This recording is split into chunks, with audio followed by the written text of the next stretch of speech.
Today on Locked On Phoenix Suns, one more extra episode to close out the week, starting with Suns CEO Josh Bartelstein giving an interview about all the new additions on this roster, what I buy and don't buy from what Bartelstein had to say. Let's go.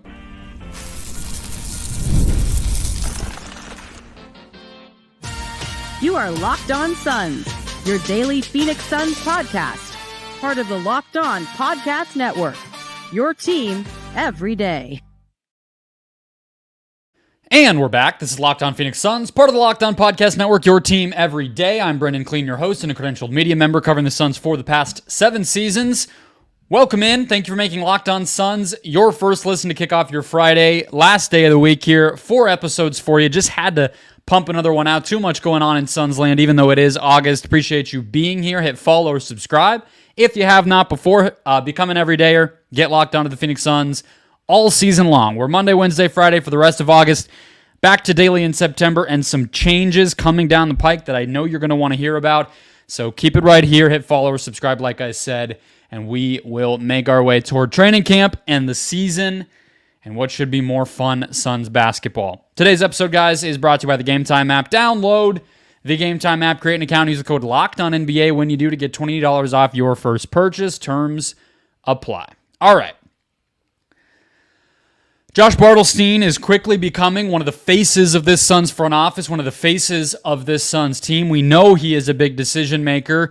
Last week or the week before, I brought on Ben Garcia. We discussed some of Bartelstein's comments regarding the Kevin Durant rumors around Houston and trades, as well as his comments on the offseason. And he went and did another interview this past week, which was on Wednesday, with PHNX Sports, and gave a lot of additional interesting answers. So I wanted to go through them. And look, I'm saying buy or not buy. It's not like I think he's some kind of liar. It was a fairly regular interview. But let's start with the point guard spot, okay? Because Bartelstein kind of said a couple things that I think speak to this whole situation as it relates to adding Tyus Jones and adding Monte Morris, and why I think it will be a learning period, a real adjustment, I think, to everybody, for everybody.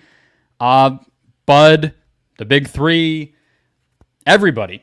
And Bartelstein said at first that they initially met with Tyus Jones at Summer League. So think about that, how early on in the free agency process that really was, before, almost a month before they actually went out and signed Tyus. And they got the impression back then that he was going to take his time. And apparently, throughout the whole offseason, Bartelstein said him and James Jones effectively thought of Tyus Jones as a home run. They said if they could get him, it'd be a home run. Then later in the interview, Bartelstein said, that he's heard a lot about the debate about the point guard, and obviously everybody has. But he said that, it's not so much about a point guard or not a point guard, but it's about maximizing the team. So those things don't necessarily go against each other. But I guess the question is, right, and we will get to the schedule coming out. We will get to another Locked On Suns retrospective. But hang with me here as we, continue to evaluate this offseason. The question becomes, if it's a home run but also not fully necessary, does that mean that the Suns and Bartelstein and James Jones and Matt Ishbia believe that Tyus Jones in particular is the right player to maximize the big three? Or do they just feel like adding a point guard period ultimately is going to be the best way to do that, right? It's kind of like, was Jones so special, or did they just really come to grips with the fact that they think that point guard spot was the biggest hole and that it needed to be filled? I think it's Tyus. I really do. That's where obviously that's partially my opinion. We'll never know exactly how aggressively the Suns went out this summer. I mean, they got Monte Morris first, but that probably was just some security in case the Tyus Jones thing didn't work out.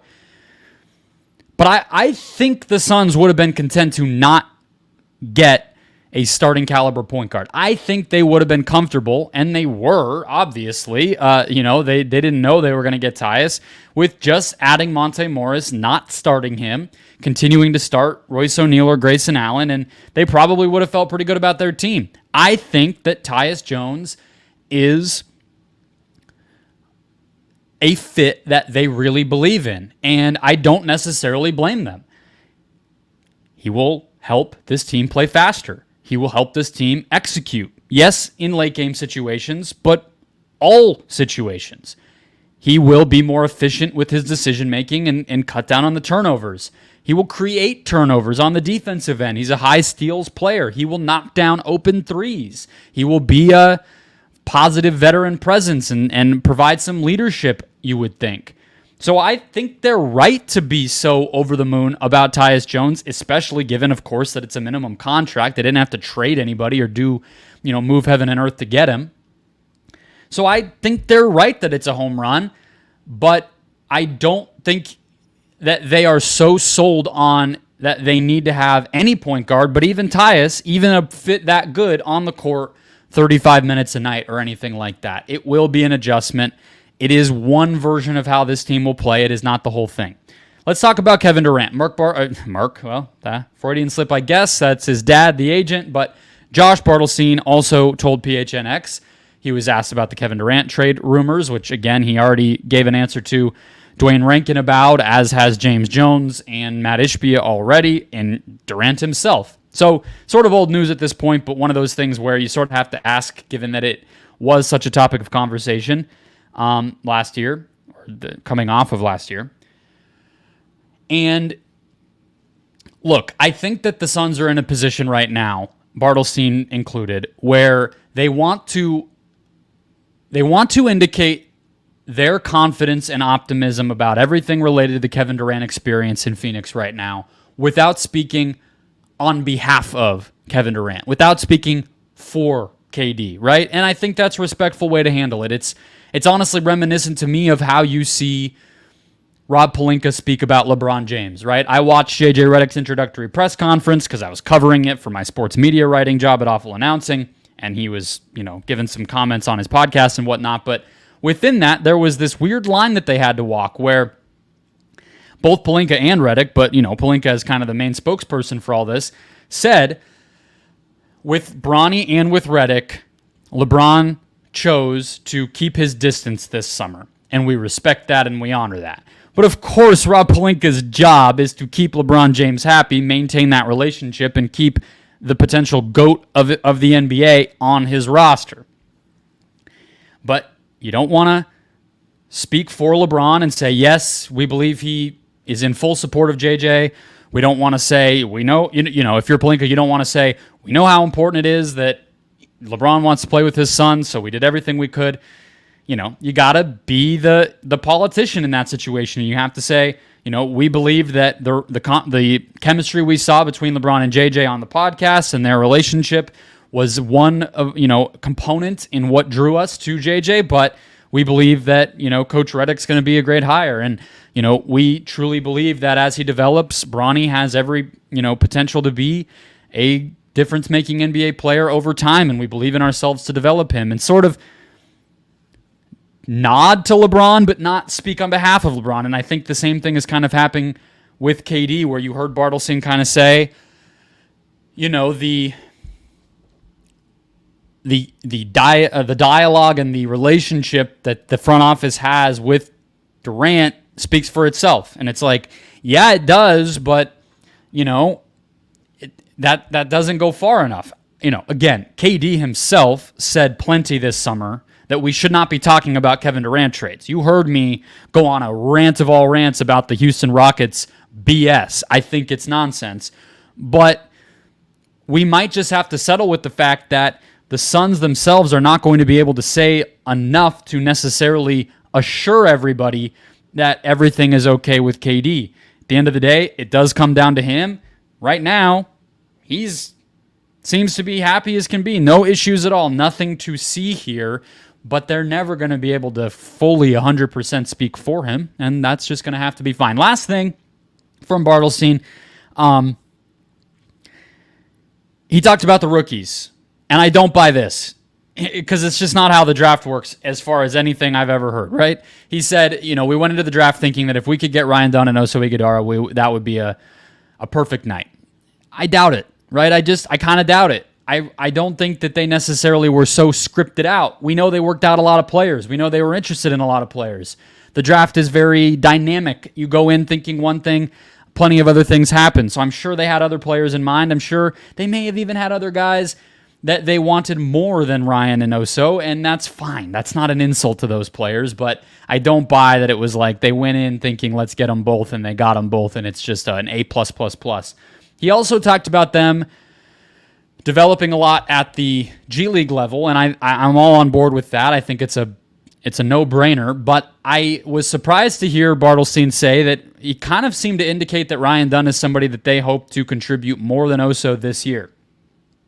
The way I've put it multiple times, including on yesterday's episode with Stephen Perjone, was, I think Oso's the more likely player to see the court more because of the position that he plays and the difference that he has versus Nurkic and Plumlee, and they're, being older and maybe being guys that could get hurt.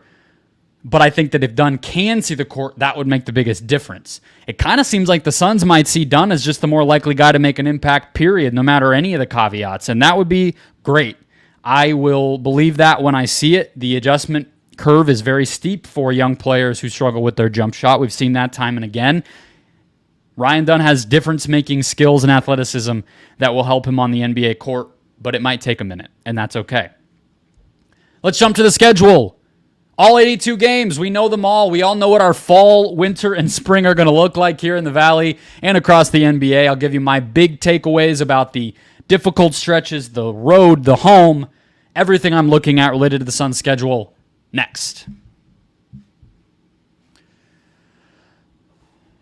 First, today's show brought to you by the Gametime app. Gametime with killer last-minute deals, all-in prices, views from your seat, and their lowest price guarantee. Gametime takes the guesswork out of buying MLB tickets. I got my Padres hat on. You know that I'm kind of a fool about the MLB, there I am saying the MLB.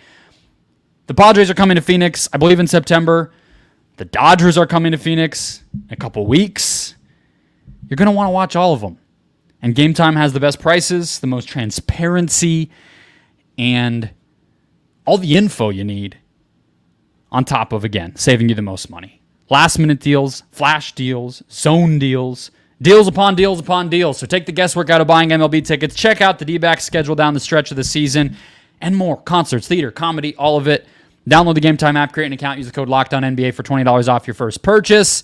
Terms apply. Again, create an account, redeem the code LOCKEDONNBA, LOCKEDONNBA for $20 off. Download Gametime today. Last minute tickets, lowest price, guaranteed. Alrighty, let's keep the show rolling. Scheduled thoughts coming right at you. We'll close out with the Locked On Suns Retrospective looking at the Kevin Durant trade. Yes, I went back and listened to 2 shows that I did in the immediate aftermath, and I will give you my thoughts and relive that moment with you here in the dog days of August. But let's get to the schedule. All right. So the Suns start, the beginning of the season is fascinating to me. I always look at the beginning and the end. I'll give you some middle thoughts here too, but the beginning is going to be very interesting because they start with the road playing. It won't be in the same building anymore. Remember, the Intuit Dome Arena is opening for the Clippers, so they'll be the first team to ever play there against the Clippers. That'll be very cool. Then they immediately will go to Staples / the Crypt, crypto.com on Friday. Totally normal. What's weird is the very next week they're going to play both teams again. So they're going to play the Lakers at home, and then they're going to go right back to the Intuit Dome and play the Clippers on the road on Halloween. Whatever, not that big of a deal. But they immediately will go on a pretty sizable road trip. I mean, it's 4 games, but pretty good teams in mid-November. So the Jazz, the Kings, the Thunder, and the Wolves, starting with the back-to-back Utah-Sacramento. Not the worst travel, but a back-to-back on the road against a couple of decent West teams right away in the season is going to be, a pretty big little, a test. It'll be a test. But all things considered, nothing too crazy. I mean, they have some tough opponents, but that's life. The NBA is deep. I always look at almost every single year, the Suns have a big road trip in December or January. And it always confuses me because I'm sure there's a reason. I mean, whatever. What do I know? But it's like, wouldn't you want to have the Suns be a home-heavy team in December and January when it is snowing and frigid in all these other northern and eastern cities? Have everybody come to Phoenix. Have it be a home-heavy part of the schedule, but it never is. I don't know why. So the biggest one is in January, in mid to late January. The nice thing about it, though, is honestly, just like this past season, it wasn't that bad. And this year, it's going to be the same. Atlanta, Washington, Detroit, Cleveland, and Brooklyn with no back-to-backs. As far as long road trips go, yes, it's 5 games, all on the East Coast, but who cares? It's really not going to be that bad. And that's a real break for the Suns, frankly. Lastly, the end of the schedule. It's always hard. I don't know why, but as long as I can remember watching the Suns and definitely covering the Suns, their schedule, end of March into April, is always a murderer's row. I don't know what the deal is. Maybe you could say it's nice because, you get to have the benefit of testing yourself on the way to the playoffs, or you have opportunities to beat the teams you need to beat to go up the standings. I mean, sure, I can make a case for all of that, but the bottom line is it kind of blows. Here it is. Starting Friday, March 21st. Cleveland at home.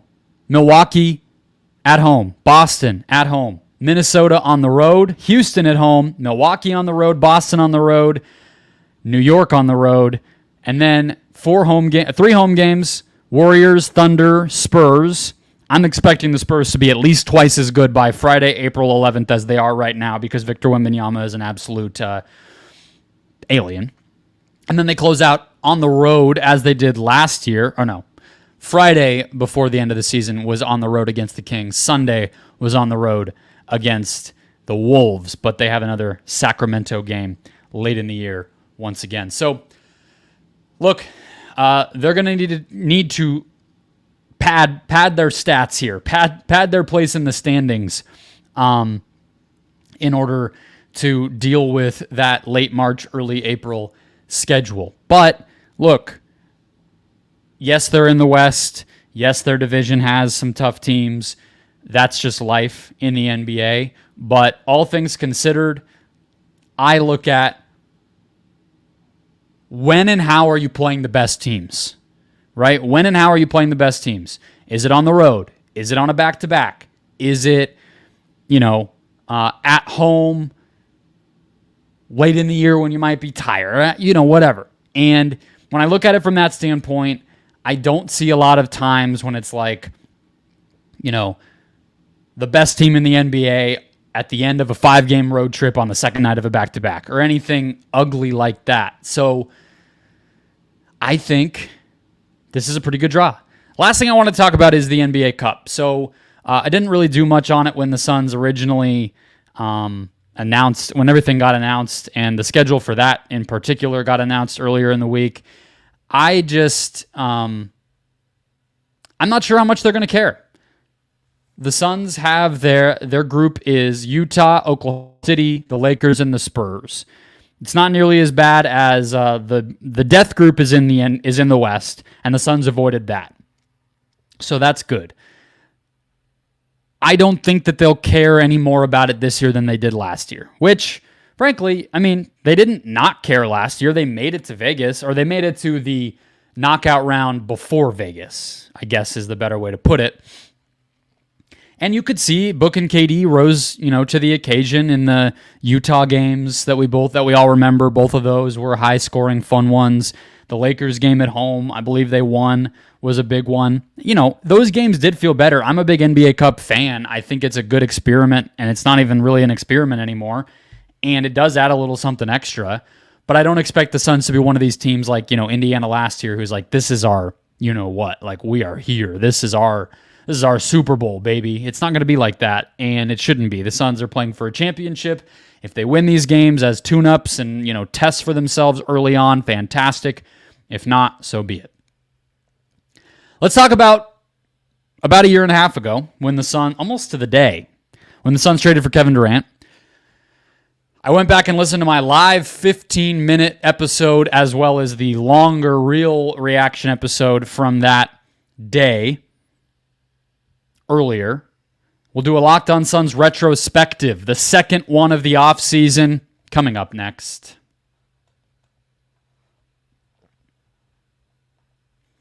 First, today's show brought to you by the FanDuel Sportsbook, the official sportsbook of the Locked On Podcast Network. Make every moment more. I love sports. We all do here on the Locked On Podcast Network. But this time of year, the sports aren't quite what we want them to be. The NBA playoffs are long gone. Football is not quite here yet. Baseball's in this weird area. Even stuff like soccer's not going on. Paris is over.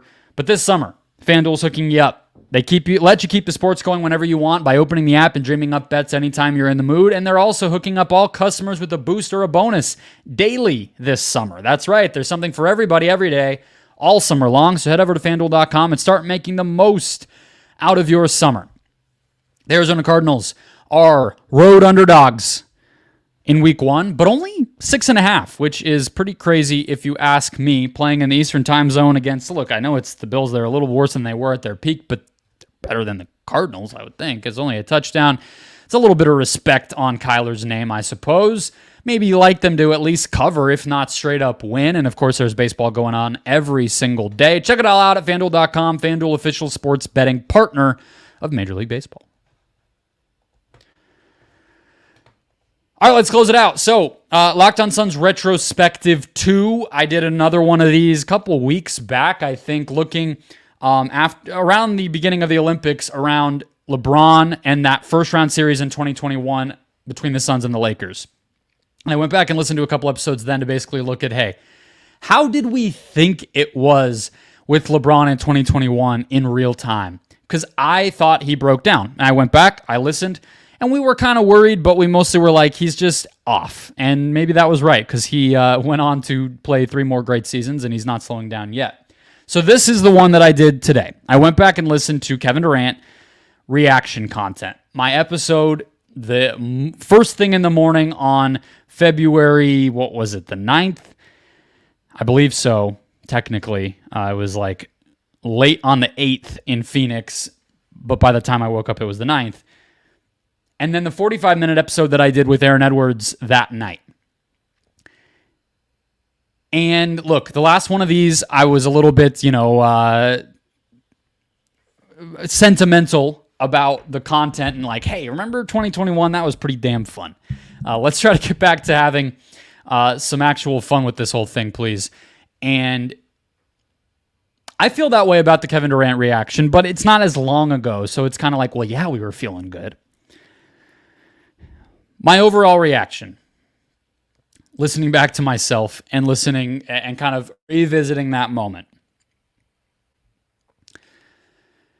It was a lot of Ishbia, which doesn't surprise me. It was also like the day that Ishbia got introduced.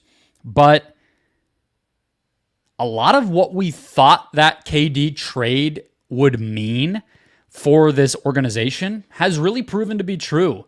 Right? Ishbia has continued to put his money where his mouth is. He didn't just come make one big move to get a PR boost and then, go back on all of his promises here. He, built a practice, a team facility, a staff facility for the office members.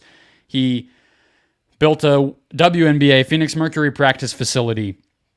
He made the Bradley Beal trade. He's continued to invest in this roster. He's hired 2 coaches over. He's, made hires in the front office and the business staff. So, it wasn't a one-off. And I spent a lot of time that day talking about like, wow, this wouldn't have happened under Sarver. James Jones laid the groundwork to make something like this possible. This was a move that they had to make and everything else. And I can't disagree with myself. I think that it has proven out that way. As for, was this a move you had to make? I know we all debate this a lot. But it was almost like I could have done the same rant now, which, maybe you think that means I've been dead wrong every step of the way, but at least I've been consistent, which is that the trade always had to include who it had to include. I did the thought experiment with Brandon Duenas earlier, I think in the summer, where we talked a little bit about, like, could the Suns have theoretically waited until the summer of 2023 instead of the deadline and maybe had to give up a little bit less? And maybe, in hindsight, that wasn't on my mind in that moment because of the thrill of, holy crap, they pulled it off. You're not going to sit there and go, well, hold on just 1 second. They should have waited 4 months. But even in hindsight, yes, I actually do think they maybe could have gotten away with, you're going to have to give up McHale either way, but maybe you can keep Cam Johnson or something if you do it in the summer, or maybe fewer picks so you're not so hamstrung with your draft capital situation. But I just don't think that the benefit of doing it that way, like listening to those episodes, was a reminder of a few things that make me think they shouldn't have waited. The obvious one is they just couldn't waste last season. And if they had not made that KD trade, they would have wasted last season. And I believe that thoroughly, because part of why it was so euphoric, those episodes, that moment on, early February of last year, is that season was going so badly. It was going so badly. McHale was starting to peter out and kind of plateau. Everybody was freaking hurt. Chris Paul was falling off. DeAndre Ayton was not, having a big impact on this team. And they had no moves. They had nothing. They had no small incremental move that they could have made that would have made a big difference, because they just had these players who were stuck, who made a lot of money. And that's a tough place to be in. So they just couldn't have afforded. They would have gotten probably beaten in the first round if they didn't make the KD trade last year, in my opinion. The other reason is the big thing that we talked about a lot in those episodes was how much of a buildup there had been. And, I'll talk about this in a second, but like a lot of those shows were also me taking a victory lap. But it goes hand in hand, the victory lap, with the wait. KD asked for a trade here 8 months before he got here. And, almost a year before he played his first playoff game here. So putting it off one more time when you knew the opportunity was sitting right there for you, it's a big risk because somebody else could outbid you. But it's also just like, all right, well, that we already had to do that, where we kicked the can down the road once last summer. This is me talking as James Jones or whatever, right? Like, how can I sit there and, sell my front office, my team on basically like, no, we'll wait it out. It's like, good luck, bro. So that's kind of it. Let's get personal and sappy a little bit here to close things out. So, first of all, I did a big victory lap because I was right. I told you he was coming here from June of 2022, and I was right. Man, it's been more than 2 years. Wow. Okay. But I was right. I said it. I didn't believe that he was going back to Brooklyn permanently when they released the silly press release with the logo of the boardroom, which is goofy nonsense. Basically, Joe Tsai being like, Sean Marks, do what Kevin Durant says or you're fired. And then KD was like, I'll play nice. Kyrie continued to be, he was good, but then he wanted a contract, and, that was the undoing of the whole thing. And like I figured, that situation was nowhere near stable enough to write off a possibility of KD coming to Phoenix, and it wasn't. I was correct. So he did come here and all that. The other, I guess, like personal evaluation, I was a lot more seasoned at doing this podcast than the last retrospective I did, which was the summer of 2021, when I was less than a year into doing this show solo. So, that was a lot more like, ooh, I was kind of raw, but raw in a good way, raw in a way that kind of made me want to be raw again. Leave that there. So I think I wasn't sitting there listening, like cringing at myself, re-listening to these episodes. But it was another moment of excitement. It was another moment of joy. And I guess I just hope we can recapture it. I don't really feel bad that like the tone of this show hasn't been as positive since that. Because look, I mean, I thought the Denver series was closer than, a lot of people outside of Phoenix think. I'm sure many of you feel that way too if you were watching it. But they lost, and then last year was just such a slog, and then they got swept. So it's like, what do I'm not going to sit here and be like, doing dances and lying. But I hope that this year can kind of fulfill the promise of what that trade was supposed to mean, right? Like the leveling up of this whole thing.